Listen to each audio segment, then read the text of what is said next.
Tyson Fury, lineal heavyweight champion, ladies and gentlemen, will take on Francis Ngannou. Have you got a big Tory? Huh? Have you got a big Tory? Big what? Big Tory. This is getting off the chains, but The former UFC heavyweight champion. He never lost his heavyweight belt. He vacated. He left the promotion, became a free agent. And we talked about the Francis Ngannou deal with the PFL in a different video. So go check that out if you want my full thoughts and breakdown on that contract. But in this video, we're just going to give my opinion. We're going to run down my opinion, my thoughts, and yours as well. But again, my opinion, my thoughts to this boxing match. Now, again, a lot of boxing fans, from what I've been reading, from what I've been hearing, are kind of rolling their eyes at this. They want to see Tyson Fury, fight the top of the heavyweight division in boxing. They want to see him fight Usyk. They want to see him fight Wilder again. They want to see him fight the other big heavyweight contenders. And I get that. As a UFC fan, I wasn't super thrilled of Conor McGregor going and fighting Floyd Mayweather. It jammed up not only one division, but two divisions at that time. And we wanted to see the MMA fighter fight in MMA. We wanted to see him defend his belts in that respected sport. So I understand why boxing fans are rolling their eyes and aren't fans of this. If you're fans of mixed martial arts, you're going to be watching this. You're going to be tuned in because there's a chance, given that these guys are heavyweights, given that one of these two heavyweight fighters has that power, undeniably has that power as well. Hell, maybe even just single strike power is more of a threat than Tyson Fury, and that is Francis Ngannou. Do I think Francis Ngannou is going to win this fight?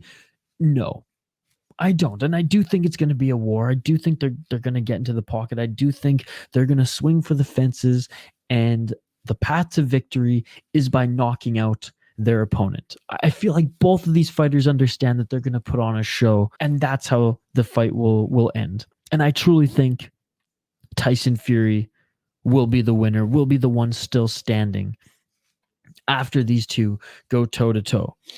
The criticisms that I'm seeing on against Francis Ngannou right now, they're blown out of proportion in my opinion. They're a little crazy. They are diehard UFC fans who are salty that he's still not in the UFC. Now, would I have rather him would I rather see him in the UFC? Would I rather see him fighting Jon Jones, defending that heavyweight title against Jon Jones? Absolutely. Absolutely. Undeniably. That's the fight we wanted to see as both MMA fans and fans of the UFC. But when he left to the PFL, as much as I roll my eyes at his opponents that he's likely going to fight, the matchups that we're going to see featuring Francis Ngannou and other heavyweights in the PFL, regardless if I think those aren't going to be exciting fights, most of them cans for Ngannou to crush, given Ngannou's still fighting at the same level that he showed a few years ago, or a couple of years ago now, in the UFC. Though I'm not thrilled on that, the guy got what he wanted. He got the dollars that he wanted to get in PFL, which was under what the UFC was going to pay him, but he got a salary to be a PFL ambassador. He's going to be on the board for when PFL expands to Africa. Fighters Union. Again, I highlighted all the points in my last video covering Francis Ngannou just a couple weeks ago, so go check that out again for the full breakdown on the PFL deal. As a fight fan, I wasn't thrilled on that deal, but as someone who's looking at the facts in that, did Francis Ngannou get what he wanted? You got to check that box where he got everything he wanted in the PFL. Now, the boxing side of it, the UFC clearly didn't want him to box. The PFL was going to allow him not only to box in a different promotion under his own banner, which, by the way, is hilarious that his own banner is Gimmick Promotions, when a little shot at Dana White, who referred to Tyson Fury and Francis Ngannou as a gimmick fight, even though Dana White said that Jon Jones could fight Tyson Fury in the UFC, or Mark Zuckerberg and Elon Musk. But I digress. This is the slapper who loves Slap League we're talking about. You can now check the second box. He's getting his boxing match. He's getting his boxing match, not with a Chisora, not with some fighter on the way out to their career. Not with the fighter that, don't want to say would be a layup for him, but a fighter who wouldn't be the biggest challenge you can get stepping into the world of boxing, much like Conor McGregor had when he stepped into the world of boxing to fight arguably the greatest of all time in Floyd Mayweather. He is stepping in as an unranked boxer, making his pro boxing debut. He's had some kickboxing experience outside of MMA, did Francis Ngannou, and I think some amateur as well, but on the biggest stage of boxing against the lineal heavyweight champion. Francis Ngannou will take on the Gypsy King. 33 wins, 0 losses, 1 draw. He will be going up against Le Predator. Francis Ngannou, 17 wins, 3 losses in his pro MMA career. 11 knockouts, 5 submissions, 1 decision, 12-2 in the UFC, 3-1 in 100% fights. Oh, his kickboxing fights aren't listed here, but he did have a few kickboxing fights before entering the UFC. Now, the storyline is awesome here. The greatest heavyweight champion in UFC. I mean, I know now Jon Jones is the heavyweight champion, but you know what I mean. He didn't lose his belt. He's still a heavyweight champion in the UFC. He went out on that, until he fights in PFL, he can still hold that as a title. This is the fight for the baddest motherfucker. This is the lineal boxing heavyweight champion against Francis Ngannou, who left the UFC with the heavyweight title. How is the critique this is ruining his legacy? I don't get it. And this is why.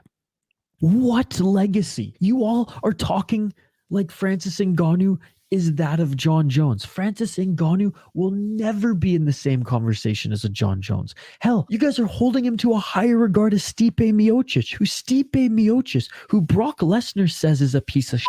Miocic, the piece of shit!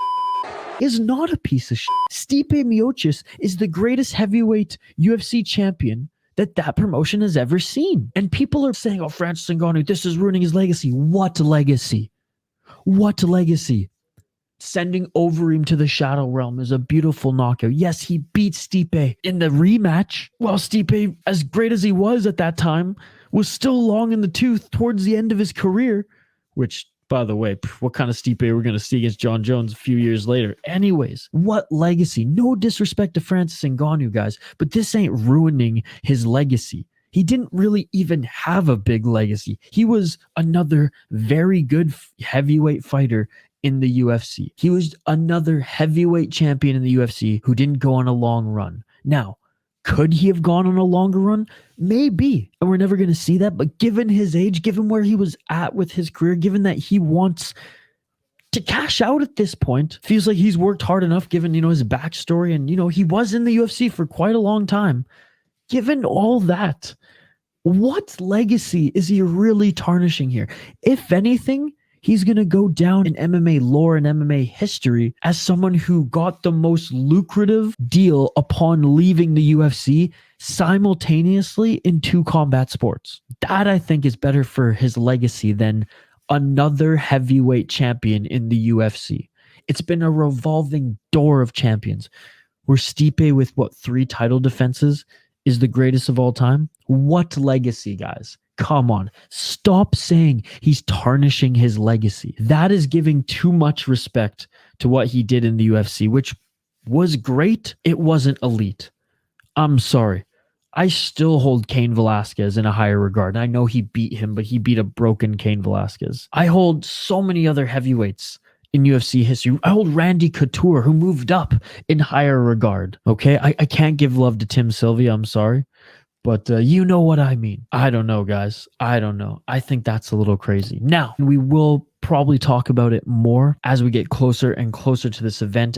Rules surrounding this boxing match. Though Tyson Fury, the Gypsy King, is the lineal heavyweight champion, his belt will not be on the line because Francis Ngannou, he is unranked. He's making his pretty much pro debut, like I said, on the big stage. I think he's got some amateur boxing, but I don't think he has any other pro boxing on his record. But other than that, it's going to be a professional boxing match. It's not going to be exhibition. There's not going to be any special rules. They can knock each other out, and it will go on their official record. How crazy would that be? Again, I do not believe this is going to happen, but how crazy would that be If the Gypsy King's first ever loss, KO loss to a guy who came over from MMA and then is going to just ride right into the PFL. If Francis Ngannou loses this, whatever. He's going against one of the greatest heavyweight boxers of all time. If Francis Ngannou loses this in his first boxing match against a lineal heavyweight champion, whatever. He's still going to get his guaranteed pay in PFL. And he is going to make, in this fight, okay, the number hasn't been announced yet. When we hear it, we will talk about it again. In this fight, he will make more than his entire UFC earnings. This will be hosted in Saudi Arabia, ladies and gentlemen. It could be bigger than expected. So again, Tyson Fury, Francis Ngannou won't be for the WBC title, but fight will go on their official records. The non-title bout will be on October 28th in Saudi Arabia, and the fights will go on their official record. Contested as a professional bout, and the fight will take place under standard boxing rules. So again, to summarize, first pro boxing match for Ngannou. Belt not on the line, pro boxing rules. This fight will go on their record, and it's under official pro boxing rules. Francis Ngannou got his boxing match. MMA versus boxing. Champion versus champion. Francis Ngannou got his PFL deal. He's making a salary. He's going to be involved in PFL's expansion to Africa. He's guaranteed money. 3 to 5 fight deal in MMA. The guy checked both boxes. And finally, for those talking about him tarnishing his legacy, what legacy? Stop holding him in the degree that you do Jon Jones, Stipe Miocic, and some of these other heavyweights who've accomplished a lot more and have gone to war way more times than a Francis Ngannou competing in heavyweight MMA. What legacy, guys? Come on. Let me know your thoughts on this news in the comments, folks.